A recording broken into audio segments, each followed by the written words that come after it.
Imagine une maison illuminée par les rayons de soleil. Est-ce que tu entends le bruit des pas, la poussière sur le sol, les gestes pressés de Marthe et le souffle plus calme de Marie, assise au pied du Christ? Dans cette maison, deux mouvements se rencontrent. Celui qui agit, qui sert, qui organise, qui porte, et celui qui s'arrête, qui écoute, qui se laisse traverser par la puissance et la présence du bien-aimé. Et peut-être que cette maison existe aussi à l'intérieur de nous. Un lieu à l'intérieur de nous, où le Christ vient nous poser une question. Depuis quel espace agissons-nous? Depuis la peur? Depuis l'amour? Depuis ce besoin irrésistible d'agir, d'être dans le bruit? Il y a des moments dans la vie où on n'arrive plus vraiment à s'arrêter. Et c'est vrai que j'ai connu ça pendant des années. Mon corps était raide. J'avais cette envie insatiable d'agir en permanence. Je n'arrivais jamais à me reposer. Le silence, ça me faisait peur. Le repos, ça n'existait pas. Et à force de vivre comme ça, un jour, mon corps a craqué.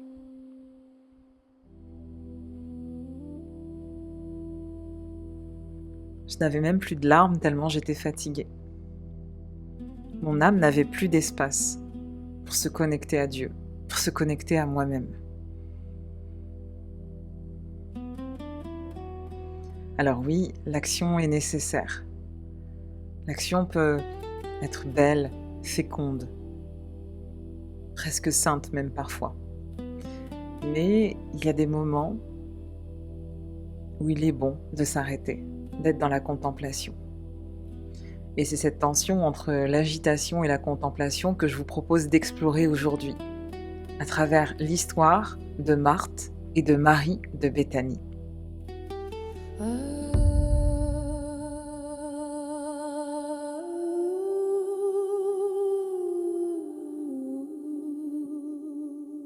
Il est temps d'ouvrir les portes de notre église intérieure, celle que le Christ annonçait, un temple vivant, sans mur, sans hiérarchie, juste un cœur ouvert à la présence divine.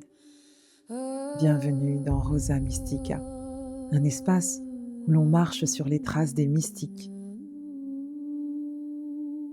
où on écoute la voix oubliée des maris, où on laisse le corps redevenir un temple vivant et l'âme fleurir comme un cantique. Un espace où on relie l'âme, le corps et l'esprit. Bienvenue sous la rose. En mai dernier, juste après Pâques, j'ai entrepris un voyage, un pèlerinage aux Saintes Maries de la Mer et à Tarascon. Et donc forcément, pendant ce pèlerinage, on a médité sur la vie des Maries, des Saintes Maries de la Mer, mais aussi des saintes qui faisaient partie de ce voyage. On a médité sur la vie de Marie-Madeleine, sur la vie de Marthe, Marthe de Béthanie qui a fini sa vie à Tarascon, et Marie de Béthanie. Un thème qui tout de suite a fait écho en moi. Et cette méditation que je vous invite à faire aujourd'hui, entre l'action et la contemplation, c'est une question qui était déjà d'actualité il y a plus de 2000 ans, pour Marthe et Marie de Béthanie qui étaient sœurs. Comment on peut laisser notre foi descendre réellement dans notre manière de travailler, de servir, de prendre soin des autres, de faire des choix, d'habiter notre corps. Notre foi ne nous empêche pas de vivre dans le présent, ne nous empêche pas de vivre dans notre corps. Et je me suis demandé ce que ça signifiait, avec le regard du Christ, d'être une femme active aujourd'hui. Comment on fait pour être une femme engagée, active, entrepreneur, mère de famille, et être connectée à Dieu de manière incarnée, et pas se perdre dans justement cette envie de bien faire, cette envie d'être parfaite, cette envie de toujours être en train de servir. Comment on fait pour être une femme qui a des responsabilités, une entreprise, un travail, qui a des personnes, qui comptent sur elle et vivre une foi profonde, sans s'abandonner dans des choses qui sont très concrètes? Tout vient de l'équilibre. Comme je le disais, dans cette maison intérieure, dans la maison des Béthanie, on a ces 2 femmes, mais ces 2 femmes, c'est pas 2 types de femmes. C'est 2 dimensions d'une même femme qui existe à l'intérieur de nous. 2000 ans après, le sujet est toujours d'actualité. Comment trouver cet équilibre entre cette action constante, même si on agit pour Dieu, hein, et la contemplation? Comment agir sans se perdre dans l'action? Et comment contempler sans utiliser la spiritualité pour fuir la réalité?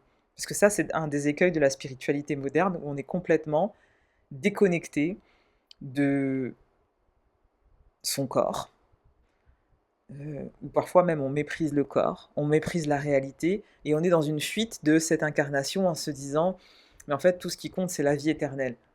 Bien entendu, ce qui compte vraiment, c'est la vie éternelle et ce qu'on fera après.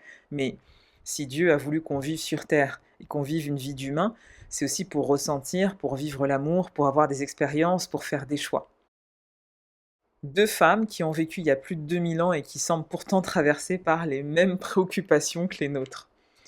L'une va agir, recevoir les autres, préparer à manger, organiser, les servir, et l'autre va s'arrêter, écouter et demeurer dans la présence du Christ. Pendant qu'ils étaient en chemin, Jésus entra dans un village, et une femme nommée Marthe le reçut dans sa maison. Elle avait une sœur nommée Marie, qui s'était assise aux pieds du Seigneur, écoutait sa parole, tandis que Marthe s'empressait aux divers soins du service. S'étant approchée, elle dit: Seigneur, tu ne te soucies pas que ma sœur m'ait laissé servir seule? Dis-lui donc de m'aider. Le Seigneur lui répondit: Marthe, Marthe, tu t'inquiètes et t'agites pour beaucoup de choses. Une seule est nécessaire. Marie a choisi la meilleure part, qui ne lui sera pas enlevée.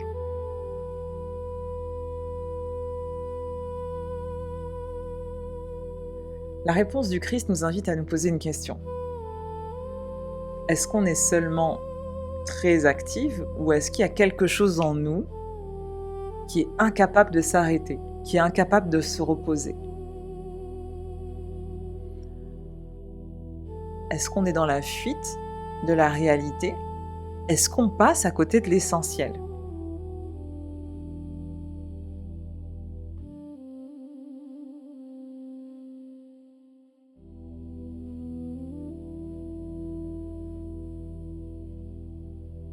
Moi, j'ai été une Marthe. Cette femme qui porte tout, cette femme qui organise, cette femme qui n'a même pas la conscience que le Christ est chez elle. Finalement, c'est ce qui se passe un petit peu aujourd'hui. Le Christ est là avec nous tous les jours.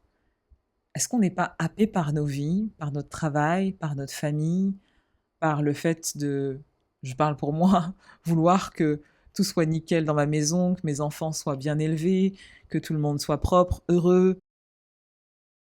Et finalement, on se concentre sur du matériel.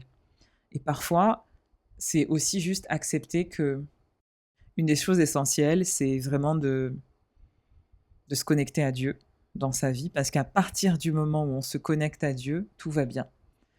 La deuxième chose, c'est que notre premier temple, notre premier sanctuaire, c'est notre maison, notre famille, la famille qu'on construit avec son mari, avec ses enfants. Et c'est ça qui est l'un des piliers les plus importants dans notre vie. Et parfois, ça veut dire oublier que sa maison n'est pas rangée, ça veut dire oublier que les enfants vont pas se coucher à telle heure et qu'on va pas faire tout parfaitement et que ça va être un peu bordélique, mais l'essentiel, c'est d'être connectés les uns aux autres de passer des moments qui sont suspendus, qui vont nourrir notre cœur, qui vont nourrir notre âme, qui vont nourrir notre foi, tellement fort que on va être dans cet état de conscience qui va nous donner l'impression que tout est possible, que la vie est belle, qui va nous donner une perception du monde où on va regarder les choses autour de nous avec le cœur ouvert. Et j'ai pas toujours eu cette conception des choses parce que j'ai pas forcément eu cet état de conscience dans lequel je suis maintenant. J'ai été vraiment l'archétype de Marthe. Celle qui voulait avoir une maison parfaite, celle qui voulait recevoir les gens parfaitement, celle qui voulait être Madame Parfaite. Et je m'épuisais. Mais vous ne pouvez pas savoir à quel point je m'épuisais pour que tout soit parfait. J'étais à bout de nerfs. Je ne sentais plus mon corps. D'ailleurs, j'étais complètement déconnectée de mon corps, de mes émotions. Parfois, quand je repense à celle que j'étais avant, j'ai beaucoup de compassion. J'ai tellement été dans l'action, dans la production, dans la fuite du moment présent, dans la fuite émotionnelle de ce qui se passait à l'intérieur de moi ou dans ma relation avec les autres, que pour moi, l'exemple le plus frappant, c'est que quand j'étais enceinte de mon fils, qui a actuellement 10 ans, j'étais à l'hôpital, j'avais perdu les os, et il y a un recruteur qui m'a appelé. Et là, au lieu de me dire, je vais rappeler la semaine prochaine quand je serai rentrée, j'ai répondu au recruteur alors que j'avais perdu les os, que j'étais en salle de travail. Mais j'étais tellement déconnectée de moi-même, de mon corps, de ce que pouvait représenter la maternité qui est vraiment, je trouve, une phase initiatique de notre vie de femme. Et c'est vraiment le plus gros cadeau, le plus grand cadeau que Dieu nous ait offert en tant que femme, c'est de donner la vie, d'être le portail, d'être ce vase, ce réceptacle où Dieu va mettre la vie à l'intérieur de nos entrailles et on va être cet intermédiaire parce que pour moi, c'est pas nous qui donnons la vie, c'est Dieu qui met la vie à l'intérieur de nous. Je trouve que c'est fou d'avoir été déconnecté de son corps à ce point-là. C'est un moment que je regrette beaucoup, même si j'ai beaucoup de compassion pour la moi d'avant. Je sais pas si j'aurai d'autres enfants. J'aurais aimé vivre une grossesse plus en conscience. Et ça, c'est vraiment un de mes grands regrets. Et si vous me connaissez un peu, vous savez que ma vie d'entrepreneur, elle a été aussi bercée par mon désir d'être présente pour mes enfants, pour ma maternité, pour être tout simplement présente en tant que maman. J'ai vraiment beaucoup travaillé en tant que femme. Et c'est quelque chose qui m'a vraiment touchée dans ce pèlerinage de se demander, ok, est-ce que tu es vraiment productive ou tu es dans l'agitation intérieure? Et pour moi, c'est complètement différent.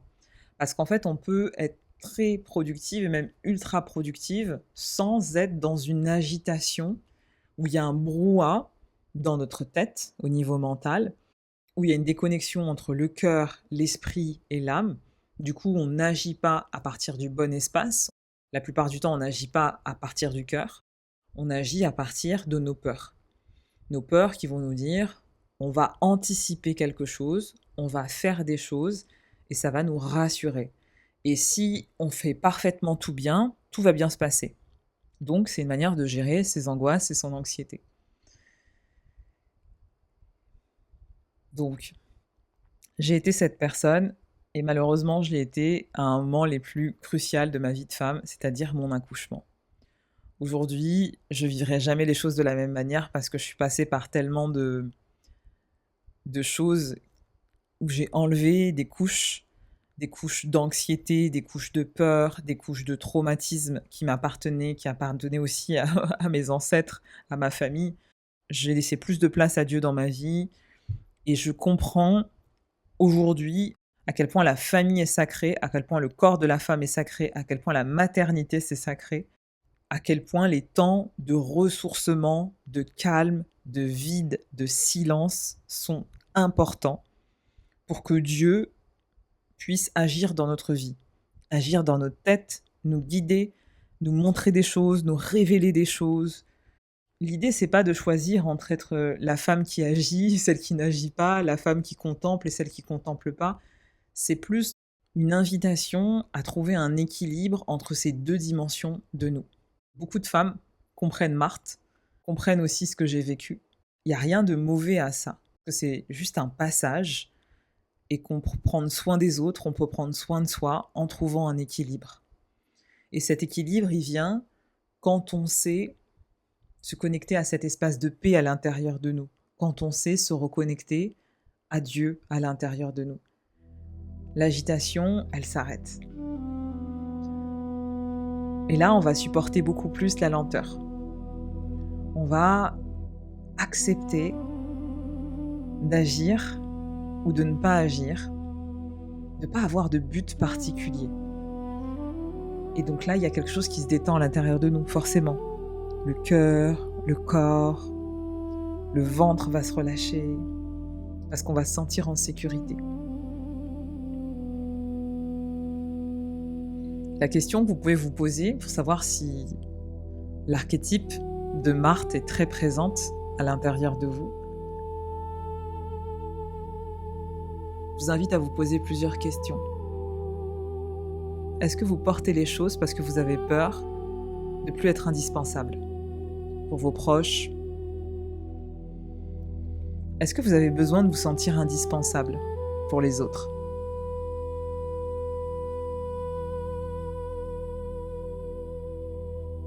Ou est-ce que vous portez les choses parce que ça vous a réellement été confié par Dieu? Et si comme Marthe, vous avez cette intention de prendre soin et que tout soit parfait pour les gens que vous aimez, demandez-vous, est-ce que vous autorisez à être comme ça avec vous-même?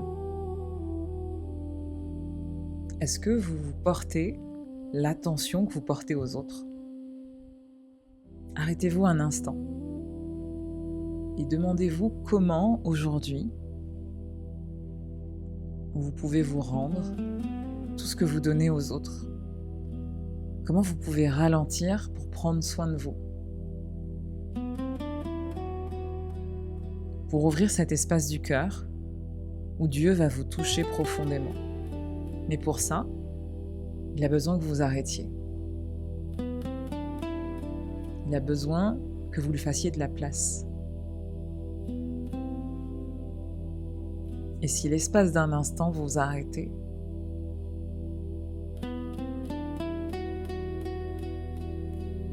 quelque chose en vous va s'ouvrir à la lumière, à l'amour.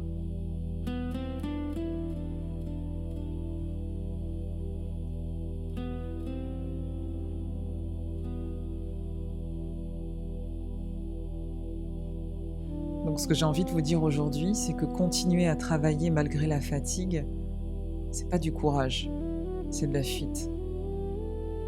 Chercher une nouvelle mission, une nouvelle formation, un nouvel objectif. Parce que on a envie de s'occuper. Parce qu'on ne peut pas ne rien faire. Alors on va multiplier les choses. Multiplier les enseignements, les prières, les programmes, les pèlerinages, les engagements. Mais on ne va jamais rester assez longtemps dans le silence. Alors qu'il existe une autre manière de se rapprocher de Dieu. Il existe une manière où on peut se retrouver avec soi-même et avec Dieu, sans pour autant se perdre dans le bruit de l'action, le bruit du monde. Cela demande de revenir devant Dieu, sans discours parfait, sans avoir tout préparé, sans résultat, sans performance. Il existe une manière de revenir à Dieu où on vient tel qu'on est, avec sa colère, avec sa fatigue. Parfois avec son absence de désir, avec une lassitude.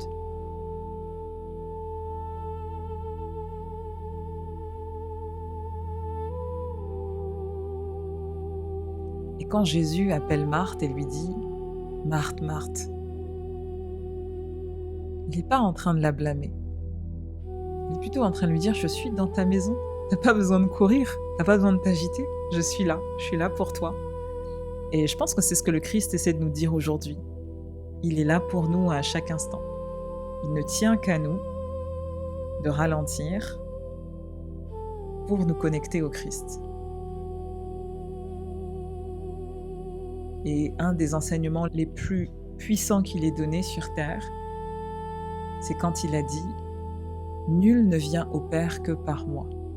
C'est par le Christ qu'on atteint Dieu. » Alors je vous pose la question aujourd'hui, est-ce que toute l'agitation que vous pouvez vivre par la multitude d'actions que vous entreprenez vous rapproche de cette mission de se rapprocher du Christ, de se rapprocher de Dieu? Ou est-ce que ça vous éloigne? Et qu'est-ce que je crains de découvrir si je m'arrête? Et puis il y a cette autre perception, Marie. Marie, c'est celle qui s'assoit au pied du Christ. Cette fameuse Marie de Béthanie qui va dans un autre moment oindre le Christ avec de l'huile de myrrhe. Aujourd'hui, dans la scène que je vous présente, elle est invitée au repas du Seigneur. Alléluia, le Christ est chez elle avec les disciples et commence à prêcher. Et au lieu de s'agiter avec sa sœur, elle décide de s'asseoir, de boire ses paroles, d'être nourrie par la présence de la lumière divine. Et elle accepte que Marthe ne puisse pas comprendre son choix. Elle accepte d'être en désaccord avec sa sœur, mais elle reste là, auprès du Christ. Et c'est là que la contemplation commence. Elle n'est pas là pour faire quelque chose, pour avoir un résultat particulier. Elle n'est pas là pour vivre quelque chose d'extraordinaire.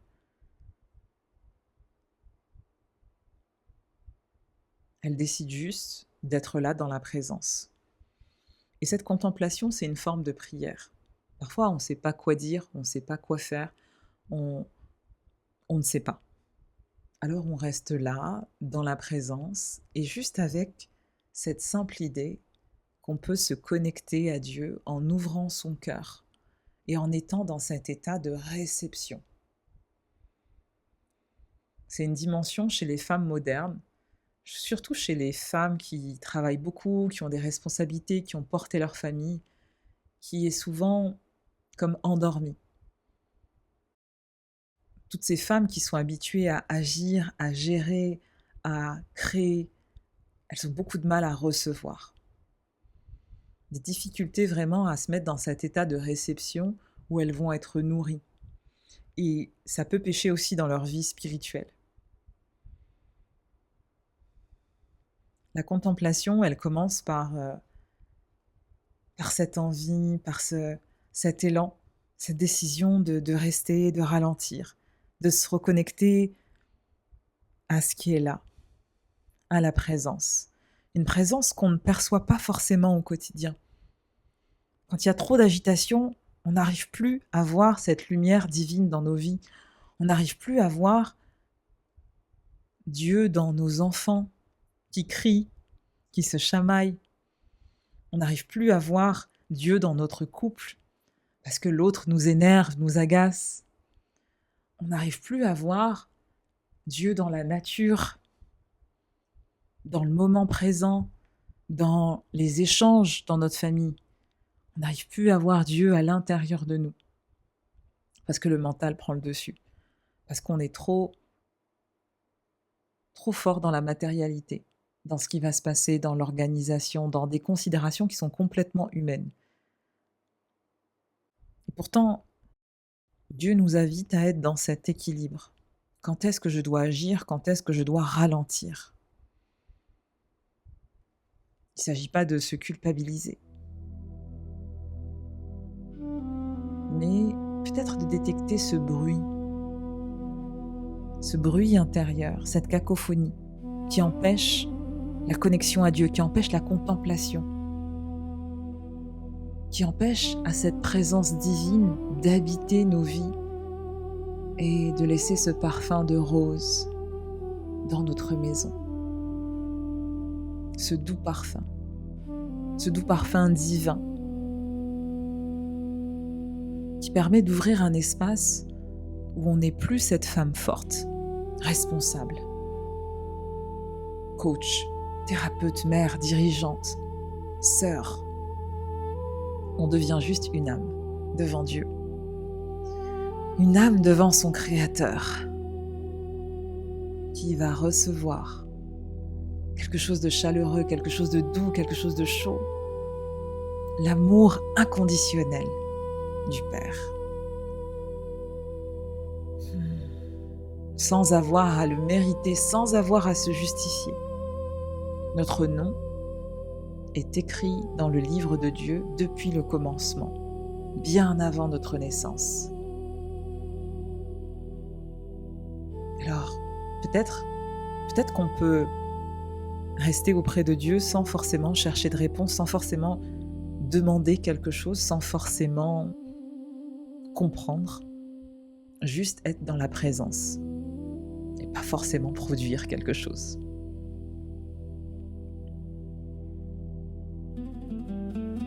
Jésus dit à Marthe qu'une seule chose est nécessaire. Et cette parole, elle vient presque nous déranger, parce que dans nos vies, il y a beaucoup de choses qui semblent nécessaires. On va travailler, on va gagner nos vies, on va honorer nos engagements, on va se perdre dans les courses, dans la consommation, on va régler des problèmes. Et lui, le Christ, vient nous dire, non mais en fait, il y a une seule chose qui est nécessaire. Elle a choisi la meilleure part. La relation avec Dieu qui remet les choses à sa juste place. Le lieu, le saint des saints. On arrête de se disperser dans 1000 voies. On revient à l'essentiel. Là où le corps n'est plus dans un état de survie. Là où les rôles, les masques s'effondrent. Là où il n'y a plus de titres professionnels. Là où la reconnaissance des autres ne nous sert à rien. Là où on peut être tout simplement celle qu'on est de manière authentique. Et dans cet espace, l'effondrement, la dépression, le burn-out, ça peut devenir une expérience très violente de dépouillement, parce qu'on revient à l'essentiel. Il y a certaines épreuves comme ça qui vont faire taire le bruit pour nous ramener à l'essentiel.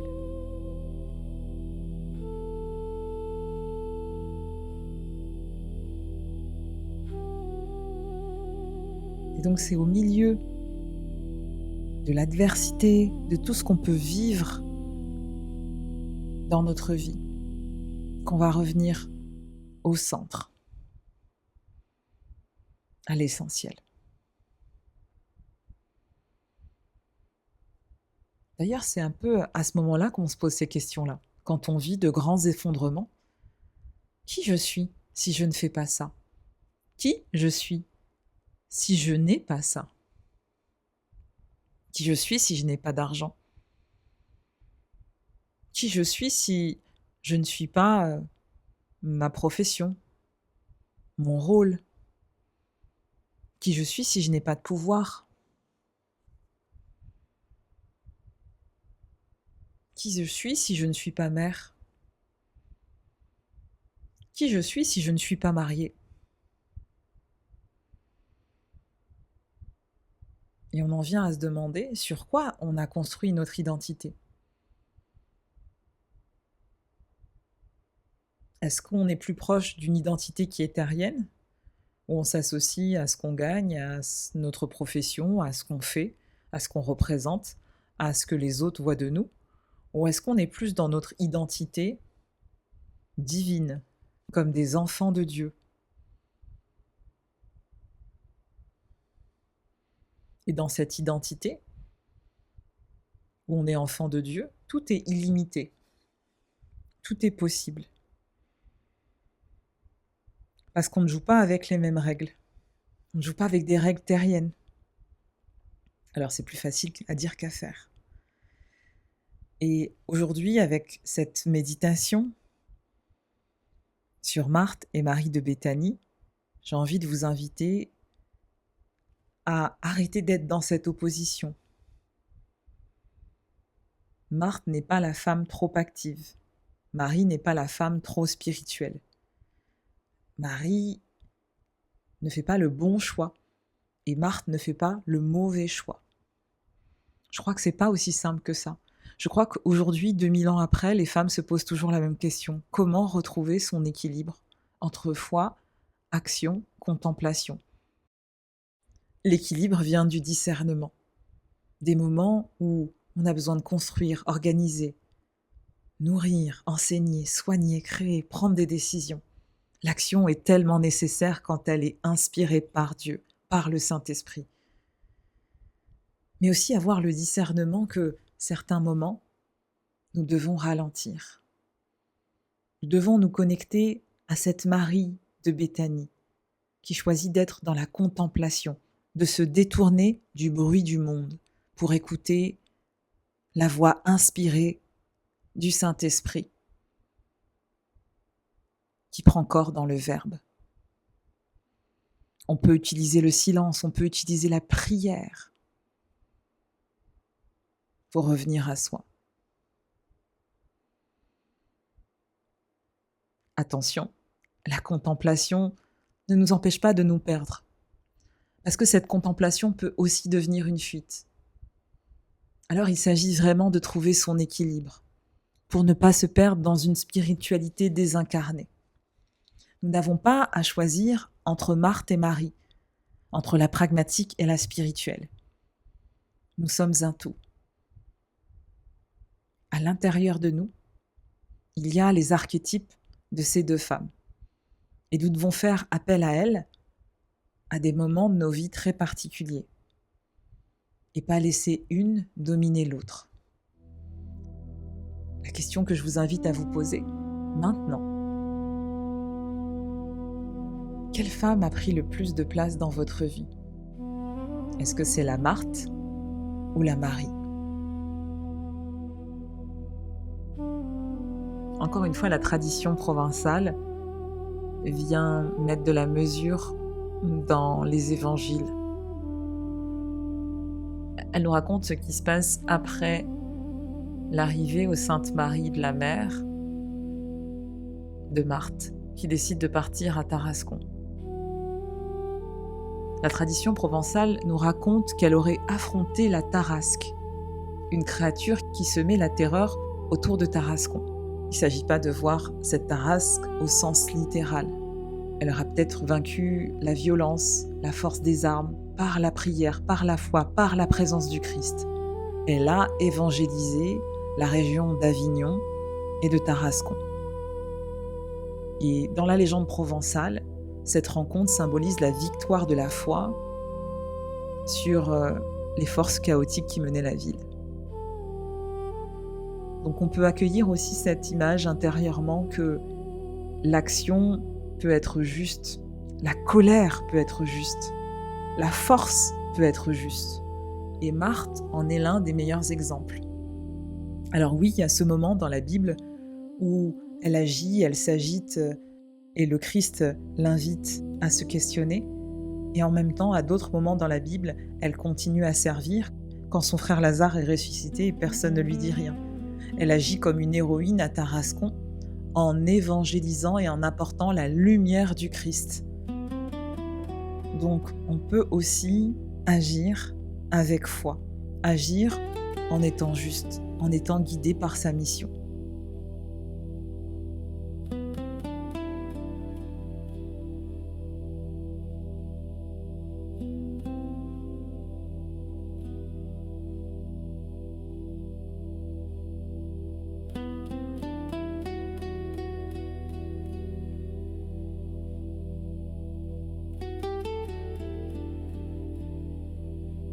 Et peut-être que cette tarasque, qui pour moi est complètement symbolique, c'est notre dragon intérieur. C'est une part de nous qui est devenue très féroce, une part qui repousse la fatigue pendant des années, une part qui nous épuise, une colère qui est à l'intérieur de nous et qu'on n'assume pas, une peur qui s'est transformé en hyper-contrôle. Vous voyez, cette tarasque, c'est toutes les parties de nous que nous n'acceptons pas, une sorte d'ombre. Une ombre qu'on veut tellement éviter qu'elle commence à prendre beaucoup de place dans notre psychisme, dans notre corps. Cette tarasque, c'est le corps qui commence à murmurer, à crier, mais qu'on fait taire, parce qu'on préfère agir, parce qu'on préfère être dans le déni de ses émotions. C'est tout ça la tarasque, ces dragons intérieurs. Et quand on fait semblant de ne pas voir tous ces dragons intérieurs, la tarasque grandit. Elle nous fait pleurer, l'anxiété, le burn-out arrive. Le sommeil devient très compliqué. L'âme est complètement déconnectée. Le corps, le cœur et l'esprit sont divisés. Et si en fait cette créature, c'était pas notre ennemi? Si c'était juste une partie de nous qui avait besoin de douceur, d'amour, de lumière?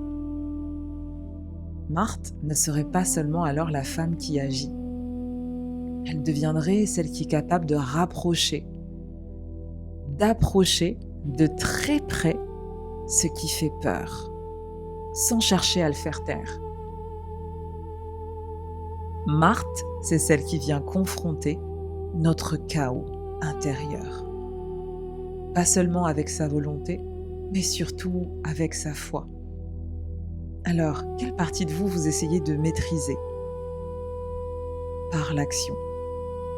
Alors que peut-être cette partie de vous demande à être écoutée, accueillie, entendue. Et si ce dragon intérieur ne vous empêchait pas de vivre, mais pointait peut-être le bout de son nez pour vous inviter à ralentir, à laisser cette place, ce silence au Père, pour être rempli du Saint-Esprit, pour être rempli de la présence de Dieu. Alors bien sûr, il n'y a pas de bon équilibre. Il n'y a pas d'organisation idéale, il n'y a pas de prière idéale, il n'y a pas de croyant idéal. Il y a des saisons où la foi va vous mener à l'action. Il y a des saisons où la foi va vous amener à la contemplation. Il y a des saisons où vous trouverez le parfait équilibre entre les deux. La difficulté, c'est de ne pas se perdre dans une identité de femme pragmatique, de femme spirituelle, de guerrière qui agit. Nous avons tout ça à l'intérieur de nous. Justesse, discernement sont nécessaires pour trouver cet équilibre. Et c'est par la prière qu'on peut trouver cet équilibre. Une des méditations que j'ai fait cette semaine, parce que je suis toujours dans cette période des 100 jours avec les 4 S, spiritualité, somatique, sans sucre raffiné et sommeil. Et donc, j'ai tous les jours des temps de prière et de méditation qui sont assez différents et qui ne se ressemblent pas. Et cette semaine, j'ai étudié les saisons, dans quelle saison je suis. Et ça colle parfaitement avec ce que je suis en train de vous dire sur Marthe et Marie de Béthanie. Est-ce que je suis dans une saison où Dieu m'invite à être dans l'action, dans l'expansion? Ou est-ce que je suis dans une saison où il m'invite à ralentir, à consolider, à fortifier ce qui existe déjà? C'est très important de se poser la question. Et si c'est pas clair pour vous, faites cette prière. Demandez et vous recevrez. Seigneur, révèle-moi dans quelle saison je suis actuellement. Est-ce que tu me demandes de persévérer, de ralentir, de me relever, d'agir? Qu'est-ce que tu me demandes de faire, Père, dans ce domaine de ma vie, dans ma vie en général? Demandez et vous recevrez.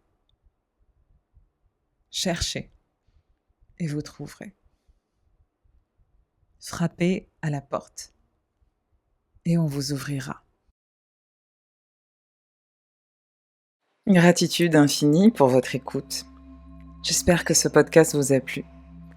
Si vous voulez le soutenir, quelques gestes simples. Notez-le, 5 étoiles sur votre plateforme d'écoute et commentez-le. Envoyez-le à quelqu'un qui a besoin d'entendre ce message. Et surtout, abonnez-vous pour être informé des prochains épisodes. Que Dieu vous bénisse, vous et vos proches. Et en attendant le prochain épisode, gardez votre cœur bien ouvert, parce que c'est ce que vous avez de plus précieux.